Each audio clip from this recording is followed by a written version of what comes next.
Hey guys, welcome to my channel, or welcome back to my channel if you've been here before. I'm Sarah and I'm a graphic designer, and today I'm going to run through some of my favorite and least favorite fonts. If you guys enjoy my content, I would love for you to subscribe. And for those of you who are already subscribed to my channel, thank you so much. It means a lot to me, and I love reading your guys' comments and hearing your feedback and things like that. I'm planning on doing a step-by-step packaging project in the next few weeks. I'm gonna break down just every little step so you get from very start to very finish of my creative process when it comes to packaging, design, and branding. So that'll be really fun, so keep an eye out for that. But for today, we're gonna be ranking some of these fonts. So I picked some like kind of iconic classic fonts that everybody knows about, and then I picked some more that are kind of trendy right now and that a lot of people are using maybe. But yeah, let's get started. Okay, so the first font we're going, which one should we do first? Let's do Futura first. I think Futura is like a classic. I think it will always be a great font. I feel like it looks beautiful as like a body copy font. It looks great for logos, especially if you like altered some of the letters to make your logo a bit more unique. I don't know, I just love how it looks as body copy. I used to be like obsessed with it in uni, like first and second year uni. It's like any chance I got, I was using Futura. I think I'm gonna put Futura A tier. Okay, next font, let's do Voyage. I feel like Voyage has been like a really popular font for the past few years, especially like the past year or two.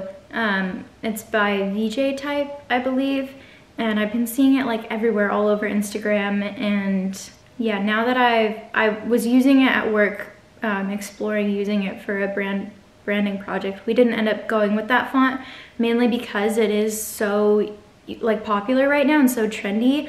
I feel like the concern with something like Voyage, it has so much character to it that I feel like it could date pretty quickly. Like these type of fonts are super trendy right now, but will they be in 5 years from now type of thing? I think, yeah, but I think it's a really, really beautiful font nonetheless.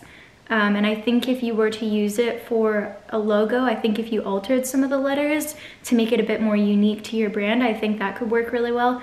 But I'm gonna put an A anyway because I think it's a really beautiful font and like really well crafted, so I'm gonna put it in A. Next one, let's do Helvetica. I feel like people have a lot of strong opinions of Helvetica. For me, like obviously it's a nice font and everything, but I think the thing is, why would you pick it? Like, I don't know, I feel like there's so many beautiful minimal sans serif fonts out there, and you're gonna go ahead and pick Helvetica. Like out of all the fonts you could pick, you pick Helvetica. Like I feel like everybody used to use Helvetica, and I get that some brands are wanting that really like minimal, like black sans serif text on white background, and that's all their brand is. But like even so, like I feel like there's so many other beautiful sans serif fonts that you could go with just to like give your brand that kind of distinguishable attribute. Whereas if you just go with Helvetica, it's like, come on, I feel like there's so many other options you could go with. So I think for that reason, I'm gonna put Helvetica in B. To be honest, I feel like it could go in C just because it's like, it's 2021, why are you using Helvetica? The only time I would probably use it is if I was like writing a document that wasn't like, like an essay or something, maybe I'd use Helvetica. But I'll put it in B because I mean, it is a nice font and it's like versatile, like you can use it for random things. Next one, go with Sofia Pro. Sofia Pro is nice because for one thing, it's an Adobe font, which is good. So for those of you that have Adobe, it's free. I like it because I feel like it's a bit feminine and friendly and approachable. It's very like soft, and I think it looks really beautiful as like body copy, but also like could look really nice for a logo, like a really minimal sans serif logo that's kind of a bit more warm and friendly. Yeah, I really like Sofia Pro. I used to use it all the time in uni as well. That and Futura I was like obsessed with. I'm still obsessed with Sofia Pro. I think I'm gonna put Sofia Pro in A. Yeah, I really like it. I think it's a great font. Very versatile. Next font, let's see. Let's do Gopher. Gopher, I don't think I've ever used Gopher before in a project, but I do think I put Gopher in here because I've been seeing a trend, like for the past while, I've been seeing a trend of these like reverse contrast fonts, which are pretty trendy right now. I think they're great if you want your brand to be a little bit more edgy and trendy and like a little bit more daring. I picture like, I could see it being used for like a trendy like Gen Z fashion brand, or like, but something like a little bit edgy with a bit of bright colors or something. I think the reverse contrast immediately makes your brand different and like, oh, what's that? And it's a bit edgy, I guess. So I do like Gopher. I think the trend, I feel like maybe is being overdone a bit with these reverse contrast fonts, but I think it's nice nonetheless. I think I'll put it in B because I like it and I could see myself using it for a project, but I'm not like overly attached to it by any means. So yeah, we'll put that one in B. Okay, next font, we'll do Courier. Courier, I don't have many nice things to say about Courier. I think it's pretty ugly. I don't know why you'd use it, to be honest. I think there's so many better monospace fonts out there that you could use. Yeah, I just feel like it looks a bit clumsy, and it's also like a bit like cliche because it's so, I don't know, I just don't like anything about it. I think I'm gonna put it, but it's not like atrocious, you know, like it's not like, I mean, it kind of is. I think I'll put it in C, like a low C, like the bottom of the C category. Speaking of monospace fonts, we can go into Space Mono. I actually used this for a uni assignment. I made a publication on the golden record, and it was a very like scientific looking publication, and I used Space Mono, and I really like Space Mono. I think it's one of the better monospace fonts out there. I just think it feels really balanced. It looks nice as body copy, but it also can work as headers or even like a logo potentially. I think I'll put an A because I just think it's like, it's hard to compare like serif fonts to sans serif to monospace because they're all so different, but in terms of monospace fonts, I think it's A. Okay, next one. I'm not fully sure how to pronounce this. I think it's Nue World? Nue? I'm probably pronouncing it wrong, but Nue World, let's go with that. I really, really like this font. I think it's just like, it has so much character to it. It feels a bit 80s, which is like really in trend right now. I think it would look so great for logos, depending on what your brand warrants, obviously, but I think it's a really beautiful font and I really like it. It has a lot of character to it. Feels a bit 80s, which I really like, and it looks, I feel like nowadays a lot of fonts just look the same. I feel like everybody's just copying everybody, which is always how it is to an extent. It's impossible to be like completely original, but I feel like this font has a lot of elements to it that I haven't seen in other fonts, which I really like, and I could totally see myself using this font for a brand. So I'm gonna put it in S tier because I really, really like this font. I think it's really cool and unique, and yeah, I just really like it. And obviously the way I'm ranking this isn't like all-time end-all be-all like best and worst fonts ever. This is just kind of like where I'm at right now, and taking into consideration like typographic trends and things like that, and being aware of like what's trendy, what's kind of cliche, what's been done to death. Yeah, so I think this ranks S tier. I really like it. Okay, next let's do Ariel. I don't think there's anything special about Ariel. Like, I don't know why you'd ever use it. I think it has no personality and no character. If you are writing an essay or something, I feel like there's other better sans serif. Like, you could use Helvetica. Like, why would you? I don't know. I just don't really like Ariel, and I don't think it has much personality or character. And so I'm going to put it in C. I think that's a very fitting spot for it. Next, let's do Nue Mahina, is that how you say it? Whatever that font is. This one I came across recently too, but I really like it. It feels very like scientific and like kind of futuristic. If you look closely, it's got like a lot of unique elements to it, and I think it would look cool as like a logo if you made it more bold and maybe like tweaked aspects of it to make it more unique to your brand. I think it looks nice as body copy as well, because from far away when it's small, it just looks like kind of, to me it kind of looks like your everyday monospace font, but when you look closely, it's actually got a lot of character to it. So I think I feel like I'm putting everything in A tier, but I really like this font. B is still a nice, I feel like Helvetica shouldn't be in B, because who would use Helvetica now? But like, I feel like people would be upset with me if I put it in C. Okay, Helvetica, we're gonna move to like the bottom of B. And this font is going to go like upper B. Next one, let's do GT Walsheim. I really like this font. I feel like it gives me kind of Sofia Pro vibes, but like a bit more elevated in the sense that I think it just has a bit more personality to it.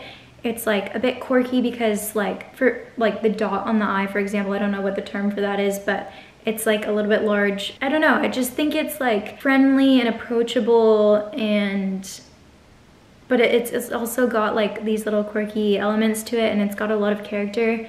And yeah, I just love it so much. I think it's just gotta go in S tier. And I think, again, like it looks beautiful as body copy. It looks great like for headings and like for logos and things like that. Okay, next font, Papyrus. I feel like everyone talks about this one. Obviously it's an ugly font, but to me, why I just dislike it so much is because people use it to this day, like unironically, oblivious to the fact at how ugly and atrocious it is. I don't know, it's just, I would think by now everyone would know that Papyrus is really ugly, but I guess it's just designers that are aware that it's ugly. But I think that's why I just like it so much, because you can literally go into a mall and see shops like still using this font, and it's just like, I think some people think of it as like natural wellness or like I don't know, Egyptian or whatever. I don't know, it's just so ugly. It has to go in F tier, like bottom of F tier too. It's just so ugly. On to the next. Let's do Comic Sans, because we're kind of in this era of like fonts that like just completely get ripped to shreds. Comic Sans, of course, is another ugly font. I don't like it at all, and I would never use it. And I definitely think we're all aware that it needs to go in F tier. But I do think though, everyone knows that Comic Sans is ugly. You don't have to be a designer to know that it's ugly. You don't have to be, like, everybody knows that it's ugly. And I think it kind of works to Comic Sans' advantage, because I feel like you can kind of use it like messing around, like, and be like, oh look, I'm using Comic Sans, I'm so quirky and like weird and whatever. And I feel like it could kind of work. Like, I would never ever recommend using it in a brand, but like I feel like I've seen Emma Chamberlain use it in like title slides for her videos and things like that, and I honestly feel like it kind of I feel like it kind of works for her, just because she's like really weird and eccentric, and Comic Sans is exactly that. Obviously it's going in F tier, but I do think there is potentially maybe a time and place where it could be used, because like, I don't know, I've been seeing people use it kind of just to like poke fun at it and be like, look, I'm using Comic Sans. Yeah, whereas with Papyrus, like, people are just completely unaware that it's ugly and they use it, but when people use Comic Sans, they know that it's ugly, so it makes it almost less bad when you use Comic Sans. Also, I've heard it's really easy to read for people who are dyslexic, which is pretty interesting, but it's still going in F tier. Sorry, Comic Sans. Okay, next one, we'll do Gayle Sans, I think it is, or Jill. I think it's Gayle Sans. I should know how to pronounce these things, but I don't. Gayle Sans. I feel like there's a lot of differing opinions on this font. I'm not really sure. I don't really use it, but if you look at like the ultra bold weight of this, I think it's kind of interesting. Like, it's got all these imbalances and imperfections, and I feel like it's a bit clunky and awkward, but at the same time I feel like you can use that to your advantage. Like, I think the dot on the top of the eye is like a little off-centered, which it's kind of interesting and it's kind of like different and catches your eye, but it's also kind of awkward and clunky, and I'm not a huge fan. But when it's in ultra bold and if you're using it for headings, I think it can work. I think I'll put it like top of C, tier. Yeah, I feel like that's fair. Okay, next one. Let's do Morit. I think that's how you say it. I don't know if the T is silent. Morit, whatever that name is.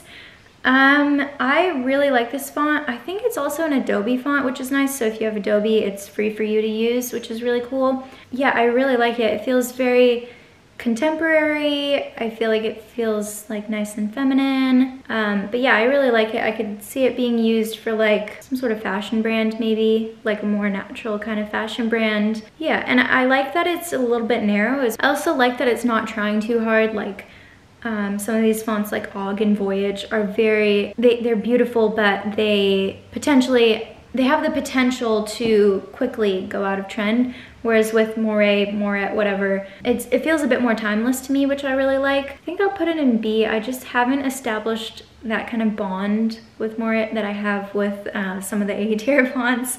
So I'm gonna put it in B. Yeah, I think that seems fair. Okay, next one. I think Og is a really nice, like, I would consider it to be a display font. And yeah, I really like it as well. Again, I think it potentially is being a bit overused at the moment. I think the thing with these type of fonts is that they could date pretty quickly. And I think Og has the potential, because it has so much character, I think it could date quite quickly. But I still think it's a beautiful font nonetheless. I've still used it for projects, and I still think it's just beautifully crafted. And so for that reason, I'm gonna put an A. I'm just looking at this now and just seeing if this is fair. I kind of feel like Futura should be S tier, just because it's just a classic, but it's still, I don't know, Futura's just got this like timeless aspect to it. Yeah, I think Futura should go S tier. I just like have this like attachment to Futura. I just love Futura. I don't know if you can tell, but I really like the geometric sans serif fonts. Okay, two more. Let's do Nue. I think it's Nue. Nue Dros. I don't know how to say this font. No, whatever this font here is. I haven't used this font for a project yet, but I've definitely considered it, and I really like it. It gives me kind of like 1920s vibes, but like kind of a more contemporary spin on that. It's just got some like quirky, fun, playful elements to it, which I really like. Yeah, I really like it. I have no complaints. It's funny that I put Nue World in S tier, because that's definitely just so much of a personal preference and kind of random, but I just really like that font. This one I think will go in A tier though. Okay, and last but not least, we have Impact. Yeah, I don't think there's anything special about it. I feel like you could use like other sans serif fonts like GT America or something like that, or I think Universe is similar, like one of those kind of bold, heavy, kind of wider sans serif fonts would be a good substitute for Impact, and those are a little bit more on trend as well. I think Impact is a bit dated, a bit tacky, and I don't really think there's anything special about it. I get that if you want like a really bold, impactful font, that you could go, like I could see you going for something like this, but there's heaps of other options out there, and I just don't think Impact has that much personality or character to it. And for that reason, I think I'll put it in C, like mid C range. Yeah, that's it. I feel like it's a pretty accurate representation of how I feel. I mean, everybody's different, and it's hard to compare like serif and sans serif fonts and display fonts. They're all so different, and it's really dependent on the brand or the project or whatever you're using it for. But these are kind of just my feelings for the time being. So yeah, that's about it. If you guys liked this video, be sure to subscribe if you want. You don't have to, but it would mean a lot to me. Comment down below and let me know if you'd like me to do another one of these. I was thinking potentially doing one on like ranking best and worst Adobe fonts or ranking best and worst free fonts. I think free fonts could be really cool, because a lot of people, especially students, don't want to pay for fonts, so that could be a fun one. But it could be nice to do categories. I could even do ranking sans serif fonts, ranking best and worst serif fonts. It's easier when you group them into like categories, I think, to compare, because it's like trying to compare apples to oranges, you know? It's just they're different. How can you compare? But I tried my best and I hope you liked it. Let me know if you agreed or disagreed. So thanks for watching and I'll see you guys next time.